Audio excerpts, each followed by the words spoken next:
Oi, eu sou a Andreia, ou se você preferir, a doutora mentora. Hoje eu vou compartilhar com vocês a minha trajetória acadêmica, desde a graduação até o doutorado. E como isso me trouxe até aqui. Eu escolhi a engenharia ambiental porque eu gostava muito das áreas de exatas, especialmente matemática. E eu tinha uma aderência muito grande com a área do meio ambiente. Então casou as duas, engenharia ambiental. Mas na época, o nome do curso era Engenharia Ambiental e Energias Renováveis. Aí aquele termo, energias renováveis, me chamava muita atenção, que era uma coisa que estava muito em voga naquela época, e as pessoas também falavam que o engenheiro ambiental era o profissional do futuro. Então eu acabei escolhendo a engenharia ambiental por essas questões, mas tem outras que eu nunca comentei com ninguém, que são as seguintes. Eu estudei na Universidade Federal da Fronteira Sul, campus Cerro Largo, que é na minha cidade. Então é óbvio que o fator comodismo pesou muito, porque imagine, eu ia fazer graduação numa universidade federal na minha cidade, que tinha o quê? 13 mil habitantes. Sem falar que eu ia estar na casa dos meus pais. Então sim, o fator comodismo pesou muito e foi por isso que eu fiz engenharia ambiental. Na graduação, eu caminhei por muitas áreas. Para vocês terem uma ideia, eu fui monitora de topografia, e eu amo topografia. Eu fui monitora de Física 2, sendo que eu detestava física, e só uma observação. Eu amava física no ensino médio. Foi a maior decepção da minha vida, a física na graduação. Juro pra vocês. E foi uma das dificuldades que eu tive na graduação, a física. E aí eu também participei de 2 projetos de extensão, um que era sobre georreferenciamento e o outro que envolvia reutilizar as caixinhas de leite para forrar uma casa e, enfim, ter mais conforto térmico na casa. Não tem nada a ver um com o outro, né? Eu sei. E aí eu também fiz uma iniciação científica que foi uma experiência deplorável, eu odiei e eu pensei que eu jamais gostaria de fazer pesquisa na minha vida. O mundo dá voltas. E para fechar esse combo, no último ano da graduação, eu desenvolvi ansiedade. Sim.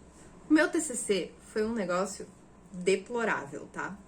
O que aconteceu? Eu tinha um orientador e uma co-orientadora. Eu tive 2 reuniões com o meu orientador e eu gosto muito dele, mas eu vejo que faltava maturidade para mim e faltou um pouco de orientação dele também, do meu ponto de vista. E o que acontecia? Ele jogava muito para a co-orientadora. E aí ela, orientando ali pelas primeiras vezes na vida dela, ela ficava, tipo, não vou decidir isso aqui. E aí ela acabava, tipo, já falou com o orientador? Então ficava um ping-pong. Não posso falar isso. Essa finalização do TCC foi em dezembro de 2017 e em janeiro de 2018 eu já estava lá procurando uma pós-graduação para fazer. Sim. E o que muitos não sabem é como eu entrei para o mestrado, que é outra história à parte, mas que eu tenho um carinho muito grande por ela. Tá, mas e aí, como é que uma pessoa que saiu traumatizada da graduação, 3 meses depois estava fazendo um mestrado? Calma, eu explico para vocês. Lá na universidade tinha um programa de mestrado em Ambiente e Tecnologias Sustentáveis. E aí eu pensei, vou me inscrever por descargo de consciência. E o que eu fiz? Eu me inscrevi com um professor que eu pensava, poucas pessoas vão se inscrever com ele. Porque, as aulas dele são meio chatas e não sei o quê. Meu Deus, desculpa, Daniel, se um dia você vê isso. Na época eu pensava isso das aulas dele. Hoje eu não penso mais. E o que aconteceu foi que tinha 2 pessoas inscritas com esse professor. Eu fiquei em segundo lugar, obviamente, porque eu não tinha escrito um projeto tão bom quanto a menina que ficou em primeiro lugar. Mas a menina que ficou em primeiro lugar passou em 2 outros lugares e ela não ficou lá na universidade. E teve 2 momentos que foram a virada de chave na minha vida. O primeiro foi o dia da formatura. Por quê? Porque a formatura foi no saguão lá da universidade. E quando o diretor estava discursando, eu fico até emocionada de lembrar, porque naquele dia eu vi que aquele era o meu lugar. Era ali que eu queria estar, no ambiente acadêmico. E aí eu fiquei tipo, cara, é aqui o meu lugar, sabe? E a segunda virada de chave aconteceu depois, quando eu estava lá em casa, já tinha mandado o currículo para muita empresa. E aí o meu orientador, a pessoa com quem eu me inscrevi, ele me mandou uma mensagem e falou: olha só, semana que vem vai sair a segunda chamada, tu vai ser chamada, se tu tem interesse, fica atenta. E aí eu fiquei tipo, cara, ele me mandou uma mensagem, ele me avisou. E naquele final de semana eu conversei com pessoas que foram orientadas por ele, todo mundo falou muito bem dele. E aí na segunda-feira teve uma frase que foi fundamental. Eu pensei assim: e se eu quiser me inscrever depois e não conseguir passar? E foi isso que fez eu decidir ir fazer o mestrado. É bizarro, eu sei. O mestrado foi a melhor época da minha vida acadêmica. Por quê? Por várias questões. Eu estava fazendo um mestrado na minha cidade, na universidade onde eu estudei, na graduação, tipo, eu estava em casa. E aí eu descobri que eu amava microbiologia, cara. Eu descobri, depois de 6 anos de graduação, o que eu realmente gostava de fazer, que era microbiologia. Eu amava fazer pesquisa, eu amava estar no laboratório. Isso foi, tipo, sensacional, entendeu? E aí eu tive um orientador que foi foda, perdão da palavra, mas foi ele que me despertou para a vida acadêmica. E aí, como eu descobri que eu amava microbiologia, eu tinha certeza que eu ia fazer um doutorado, e tinha que ser um doutorado em microbiologia, e foi o que eu fiz, e estamos aí hoje com um doutorado nas costas em microbiologia. Mas nem tudo são flores, tá? No mestrado eu tive sim algumas dificuldades, mas elas nem se comparam com o que aconteceu no doutorado, tá? No doutorado eu tive que me mudar de cidade. Eu saí de uma cidade de 13 mil habitantes para uma cidade com mais de 1 milhão de habitantes. Eu saí da casa dos meus pais para ir morar com os meus tios. Eu saí de uma cidade onde eu andava, em 10 minutos eu estava onde eu queria, para uma cidade onde eu perdia 2 horas por dia no trânsito. Isso não é saudável.